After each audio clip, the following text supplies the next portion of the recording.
Colony నివాసులకు, drivers colony నివాసులకు మరి ప్రభువును రక్షకుడైన యేసుక్రీస్తు పరిశుద్ధమైన నామములో మీకు ఈ ఉదయకాలము ఈ 80వ స్వాతంత్ర దినోత్సవం సందర్భంగా ఈ కాలనీలో, డ్రైవర్స్ కాలనీలో ఈ గొప్ప శుభవర్తమానం, ఆ శుభవర్తమానం ఎదురుగా మనకు 1947లో మనకు స్వాతంత్రము వచ్చిన దినం నుండి ఈ 80వ సంవత్సరం వరకు మరి ఆ దేవుడు చల్లని కృప కింద ప్రజలను కాపాడుతూ ఆకాశం నుండి తన వర్షాన్ని ఇస్తూ మరి పంటలను, పాడి పంటలను దేవుడు ఇస్తూ మనుషులను దినదిన ఆహారము మరి ఇస్తూ మరి అలాంటి దేవుడు ఉన్నప్పుడు ఈ స్వాతంత్ర దినము రోజు మనము ఎంతైనా భూమి ఆకాశము సృష్టించిన సృష్టికర్తను జ్ఞాపకం చేసుకోవడం చాలా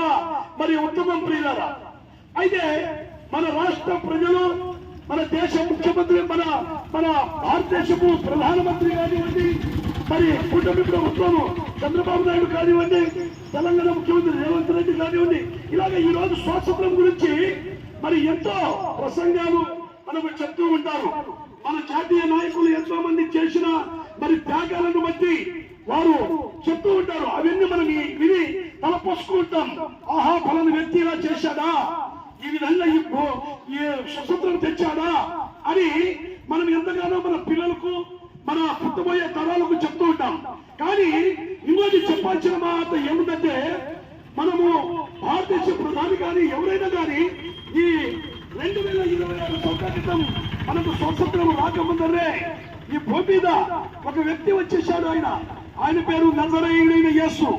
ఆయన పరలోకం నుండి తన మహిమను విడనాడి సామాన్యమైన మానవుడుగా ఈ భూమికి వచ్చాడు. ఓ ప్రియ సోదరి సోదరులారా, మరి ఒకసారి ఆలోచించండి. మనకు శరీరాలకు స్వాతంత్రం వచ్చింది, మన ఆత్మలకు స్వాతంత్రం లేదు. ఎందుకంటే సాతానుడు ఎవరిని మృగుదునా అని ప్రతి మనిషిలో దూరిపోయాడు. శరీరాశ, నేత్రాశ, జీవవిడమము, తినుము, త్రాగుము, శుద్ధించము అని ఈ విధంగా మానవుడు పడిపోతున్నాడు. ఎక్కడ పడిపోతున్నాడు? మానవులో పడిపోతున్నాడు, మరి పాపంలో పడిపోతున్నాడు. అనేక విధాలుగా పడిపోయి మానవుడు మరి చేయరాని పనులు చేస్తున్నాడు. ప్రియమైన సోదరి సోదరులారా, ఒక్కసారి మనం జ్ఞాపకం చేసుకున్నట్లయితే మరి స్వాతంత్రం ఏదంటే మన ఆత్మకు స్వాతంత్రం కావాలి, మన ఆత్మకు స్వాతంత్రం కావాలి. మరి ఆత్మకు స్వాతంత్రం లేకపోతే రేపు మనం ఎన్ని స్వాతంత్రాలు వచ్చినా ఈ భూమి మీద మన శరీరం చాలించిన తర్వాత మన శరీరం మట్టిలో కలిసిపోతుంది సుమా. ఆ మట్టి శరీరము చేసిన ప్రతి క్రియలను, ఆ మట్టి శరీరము చేసిన ప్రతి మరి పాపాన్ని ఎత్తి చూపిస్తుంది ఆత్మకు. అందుకే నమ్మకమున్న వారి పురుగు చావదు, అగ్ని ఆరదు అని దేవుని వాక్యం శ్రమిస్తుంది. అందుకే స్వాతంత్రం, నిజమైన స్వాతంత్రం మనం కావాలంటే ఒకే ఒకటి, మన ఆత్మను రక్షించుకోవాలి. ఆయన ఆత్మస్వరూపుగా ఈ భూమి మీద శరీరధారిగా యేసుక్రీస్తు వచ్చి ప్రతి పాపమనే గాలిని వెలుకొట్టారు. ప్రతి శాపాన్ని ఆయన శిలువ రాతి మీద పోశాడు. ఆయన రక్తము కార్చి మరణించి సమాధి చేయబడి 3వ దినమున సజీవుడిగా లేచాడు. సజీవుడైన యేసుక్రీస్తుని సువార్తను ప్రకటిస్తున్నాము. ఈ స్వాతంత్ర దినోత్సవంలో, 80వ స్వాతంత్ర దినోత్సవంలో మరి యేసుక్రీస్తు ప్రభు అద్భుతకరుడు, ఆలోచనకర్త, నిత్యులకు తండ్రి, బలవంతుడైన దేవుడుగా ఉన్నాడు. కనుక ప్రియ అమ్మ, చెల్లి అమ్మ, మీకందరికీ మరి ఈ స్వాతంత్ర దినం రోజు 2 చేతులెత్తి మీకు నమస్కారం చేసి చెప్తున్నాం. ఎందుకంటే నా జనులు ఆశ్రమంలో పోవడానికి దేవుడి వాక్యం చెల్లిస్తుంది. ఆయన ఉన్నత దినములో మరి పాతాళంలో, అగ్నిగుండంలో ఎప్పుడు కాపుతూనే ఉండాలి.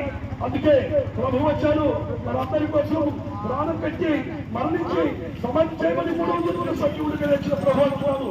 ప్రయాసపడి భారం వస్తున్న సమస్య జనులారా ఆయనకు రండి, నేను మీకు విశ్రాంతి ఇస్తాను అంటున్నాడు. ప్రియమైన అమ్మ, చెల్లి, అక్క, ఒక్కసారి మీరు జ్ఞాపకం చేసుకోండి.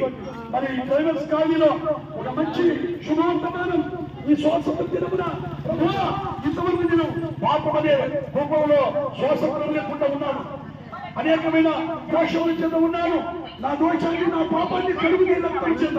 ఎందుకంటే యేసు రక్తము ప్రతి పాపము నుండి మనలను పవిత్రంగా చేస్తుంది.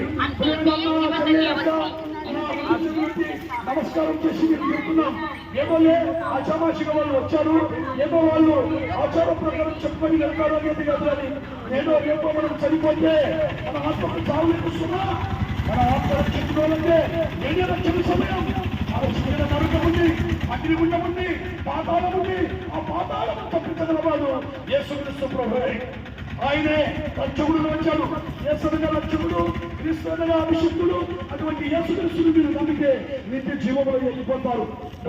డ్రైవర్స్ కాలనీ ప్రజలారా, మరి ఈ చక్కగా ఈ మంచి మాటలు విని మీరు ఆదరించమని, ఈ శ్వాస దినమున మీ ఆత్మలకు మంచి శ్వాసము తెచ్చుకోవాలని ప్రభువైన యేసుక్రీస్తును నమ్మి నిత్య జీవం పొందాలని చెప్పి ఈ మాటలు ముగిస్తున్నాం. మరి మీ కొరకు ప్రార్థన.